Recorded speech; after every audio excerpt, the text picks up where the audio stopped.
C'est la même bataille depuis plusieurs semaines, le même combat quotidien. Trouver de l'eau potable, un précieux liquide devenu rare pour les 3 millions d'habitants de Yaoundé. Parce que les robinets sont à sec dans leur maison, ces riverains se bousculent autour du seul point d'eau du quartier. Une pénurie qui dure depuis des semaines, un calvaire pour Florent. Ça fait environ 4 heures de temps que je suis là. C'est vraiment pénible. Le gouvernement doit penser à son peuple. On ne peut pas mourir de famine et mourir de soif en même temps. Dans le quartier voisin, la même colère, le même abattement chez Ernesto, dont les robinets tournent désespérément dans le vide.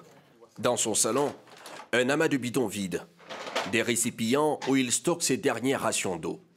De l'eau de pluie ou de l'eau achetée au prix fort chez ses voisins qui disposent de leur propre forage. L'eau qui sort du robinet, même quand ça coule, vous n'avez pas le courage de boire cette eau. Du coup, la plupart des familles sont obligées d'avoir un budget d'eau. Un budget où vous achetez une bonbonne, comme celle-ci, minérale.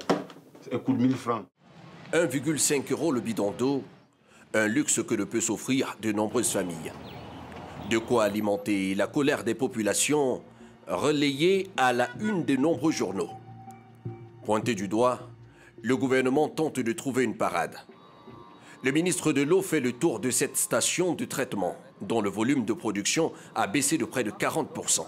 Cette station qui produisait 130 000 mètres cubes par jour est déjà descendue à 80 000 mètres cubes par jour. Pour pouvoir augmenter ce volume d'eau, il faudrait un peu plus de produits pour le traitement.